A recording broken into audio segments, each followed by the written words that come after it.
Reform's Zia Yusuf has outlined his plans for ICE-style mass deportations if the party gets into government. He's also granting listed status to 40,000 churches. But is Reform's immigration policy very Christian? I do question, how are they going to find all these people? How are they going to make sure that they haven't got the paperwork? How are they going to fend off the lawfare that will ensue? Quoting Polanski laws there, don't tell me there aren't going to be huge crowds of Green and other supporters stopping busloads of people being deported to the nearest available airport. If people are willing to superglue themselves to trains to make a point that we can't quite figure out about net zero, then I'm sure they will do it for this too. Tim, so Zia Yusuf, the man who wants to be the next Home Secretary under a potential future Nigel Farage government, has unveiled an 8-point plan. Why are the plans always 7 or 8 points? This is this mystery of politics, isn't it? Well, 5 is too few and 10 is too many. Yes. How many proposals were on the Ed Stone? I think somebody, by the way, has found Ed Miliband Stone. We need to interview them at some future point in the Daily Tea. But this is his, we are much tougher than the Conservatives on immigration. Don't question my commitment to this. And I note that probably the most significant change, they had been talking about delivering net zero migration. They're now talking about delivering net negative immigration. They are saying that they will be deporting all illegal migrants from the UK. This is the first point of the 8-point plan. And that they can expect to deport over 600,000 people in their first term. Here is Mr. Yusuf justifying that policy. Committing brutal crimes can make it easier for illegal migrants to stay in Britain. There are countless examples. A Zimbabwean paedophile, a man jailed for over 5 years for unspeakable child sex offences. Was he removed and sent home? No, he was allowed to stay because judges cited Article 3 of the ECHR. They argued he would face hostility in his home country. We saw an Albanian drug lord jailed for running an illicit cannabis factory avoid deportation after judges ruled under Article 8 that kicking him out would deprive his daughter of a male role model. Think about the moral sickness of that decision. A convicted, organised drug kingpin held up as an essential, protected role model by British judges. A Ugandan gang member who clubbed a man to death in the back of an ambulance. A man who received a life sentence for murder successfully won the right to stay in Britain to protect his mental health. His lawyers successfully used Article 3 of the ECHR to argue it would be inhumane to send him back to a country with poorer mental health facilities than our NHS. He barbarically took a life and the British taxpayer is now forced to cater for his mental wellness. How can anyone hear all this and argue that Britain is not broken? How many more people must die at the hands of those who should never have been in our country in the first place? How many more victims' families must be devastated in this way when their rights are placed beneath those of criminals? The answer is none. Vote Reform, we will leave the ECHR and end this madness. In the interest of completeness, the other points are apply visa bans on countries that refuse to take back their illegal migrants. Okay. Deliver Operation Restoring Justice by leaving the ECHR. Yep. Deploy stop and search to get knives off our streets. Protect Britain's Christian heritage, this is an interesting one, by preventing churches being turned into places of worship of other faiths by automatically listing historic churches. Interesting. Introduce the Polanski law to make aiding and abetting illegal entry into the UK a criminal offence regardless of intent. This would stop the Green Party-endorsed charity industrial complex from facilitating large-scale illegal entry under the guise of humanitarian or charitable action. Overhaul Prevent so that it's focused more on Islamism than the far right. And proscribe Iran's Islamic Revolutionary Guards Corps and the Muslim Brotherhood. So you can start cracking down on those extremist organizations. On the question of deportations, is reform going to create the British equivalent of the Immigration and Customs Enforcement Group. This is the one which... ICE. ICE, this is the one which has been involved in the deaths of protesters and is very controversial in the United States. I think it's worth pointing out, it depends on how they do it. Yes. Because ICE was recruited in a hurry. They lowered their standards. They threw money at people. America is armed in a way that we are not. And I think a lot of the controversy around ICE comes from the way in which it was managed, rather than the principle of deporting people who are here illegally. Although I do question, how are they going to find all these people? How are they going to make sure that they haven't got the paperwork? How are they going to fend off the lawfare that will ensue? Quoting Polanski laws there, don't tell me there aren't going to be huge crowds of Green and other supporters stopping busloads of people being deported to the nearest available airport. If people are willing to superglue themselves to trains to make a point that we can't quite figure out about net zero, then I'm sure they will do it for this too. I mean, the paradox with reform is it is very critical of the British state, but it also intends to use the British state in new ways to do things that others haven't tried to do before. It's going to have to persuade the civil service first, though. That's a very good point. Who are the officers going to be that are going to do this? What do you do about, as you say, things like lawfare? This is going to take a lot of time and money. Doesn't mean they shouldn't do it. I mean, we don't want to fall back onto negativism, because having complained about the level of illegal immigration, I'm not now going to say nothing should be done about it, because it will be difficult. Nonetheless, reform is setting itself a sort of Apollo program style task here in delivering this. Also, by the way, is this going to still be as relevant in 3 years' time, 2028, 29, notwithstanding that Mr. Farage thinks there's going to be an election earlier? I don't necessarily agree with that analysis.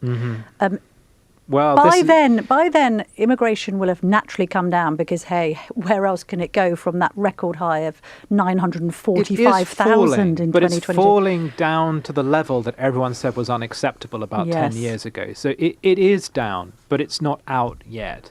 We've got Scarlett Maguire, the pollster, on the programme tomorrow. Yes. And she will tell us that one interesting thing is the British public underestimate the scale of immigration. Okay. And there's a thinking on the right that actually there's a lot more room for political capital as people become more aware of what's happening or what has happened. Yes. It doesn't not necessarily going to go away. But they may feel that, on that, okay, fine, deport illegals that are here, that are, clogging up towns, or, I don't know, leapfrogging people, presumably, when it comes to housing and all the rest of it. But when it comes to communities that don't feel that they have assimilated or integrated properly, I think the electorate thinks that genie is out of the bottle. And I'd be intrigued to find out, what's reform saying about that? Danish-style interventions, breaking up so-called ghettoised communities. Moving people around the country. How's that going to go down in Birmingham and Leicester? These are all massive questions to solve. Yeah. So this is one reason why the Christian church policy is so interesting. Well, what do you think of that? I didn't know that Christian churches were necessarily used by other faiths. Well, they can be turned into anything. They can be turned into cafes. I've had plenty of cups of teas and pieces of cake in former churches. But it's a new strand to reform's thinking that this is not just about halting or reversing cultural change, but actually about promoting British and Christian culture instead. And it's striking that it's coming from a potential Home Secretary who is himself a practicing Muslim. Yes. That's really interesting. And it makes you wonder, can reform do things that other parties wouldn't? But as a religious man, you're more religious than I am, even though we are both Catholics. Does that appeal to you, this prioritisation of the Christian church in politics? On the specific policy around churches, I just haven't thought about it hard enough. Or joking aside, there are some churches I'd like to knock down. Yes. They're so hideous and some ugly. Some of them, by the way, are our churches. A lot of Catholic churches. Because it made me laugh a bit. I saw that policy. In my village, the Catholics used to worship in the Protestant church before some money was gathered together. And unfortunately, it was spent to build a modernist church. It built a modernist church where, which I did actually eschew and got married in a more traditional Catholic church, even though I should have got married in the local church. I don't know if I'll go to hell for saying this, but there are some Catholic churches that would function better as a branch of Lidl's than That's quite right. than they would as a church. Right. But on the role of faith in public life, I think it's a reality that Britain is historically and constitutionally a Christian country. So I find it strange that we wouldn't talk about it and promote it. I think a tension arises from it, though, which is this. When I was at Mass on Sunday, we had a talk by CAFOD, which is the Catholic Charity for People Overseas. And their message is about, as a church, we are one body across the world, and when someone is starving in Zimbabwe, it's our responsibility to help them. That is a very critical part of the Christian message. Is that not contradicted by things such as getting rid of foreign aid? It's the same with the immigration debate. This is why I'm sensitive on the subject. I'm all for immigration control, but my church is also the church of immigrants. I go to my church and it's full of people from Poland, Ireland, Nigeria, around the world. And we are supposed to be the church of welcoming the stranger. There is the story of Jesus coming to the door and being turned away. And then the host says, where were you? And he's like, I came, but you turned me away. There's a great deal of emphasis in Christian ethics upon neighborliness and welcoming people.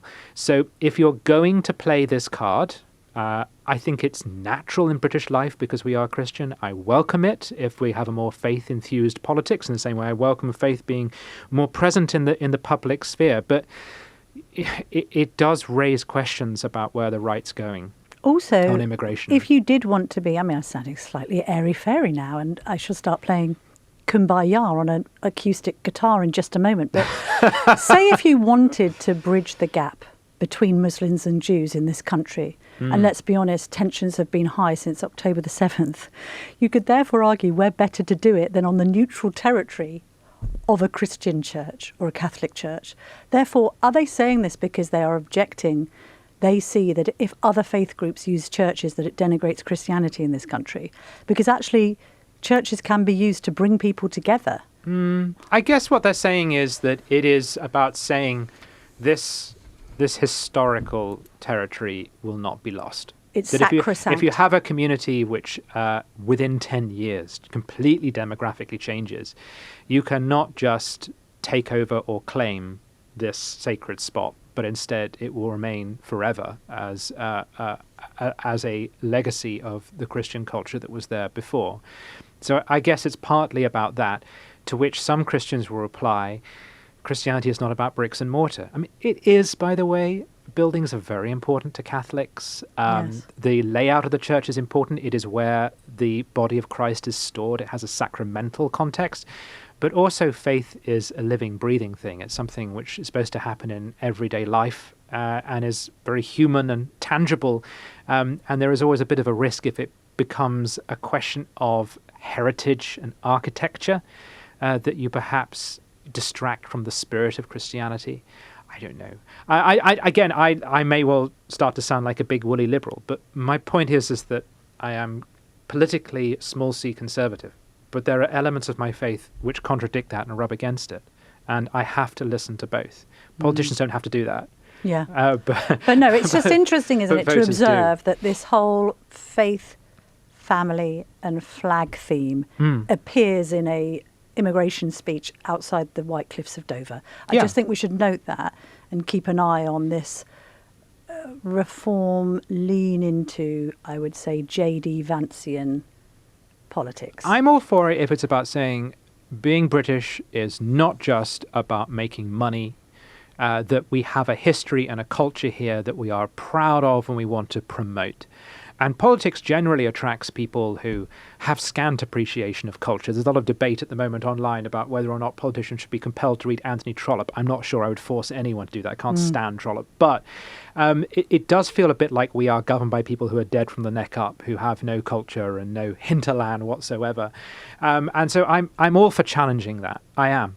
I'm just warning Reform that if you start to bring Christianity into the conversation, Christians are going to say back to you, okay, so why are you cutting this program, which helps poor women and children overseas? Absolutely. Right. You mentioned Scarlett Maguire, the pollster. She's going to be with us tomorrow, along with Reform's candidate for Gorton and Denton, by-elections on Thursday, Matt Goodwin. We'll be back then, 5 p.m. If you're enjoying our journalism, why not sign up to From the Editor, our free email newsletter? Start your day with the latest news and opinion, plus our bite-sized puzzles. Scan the QR code to sign up free today.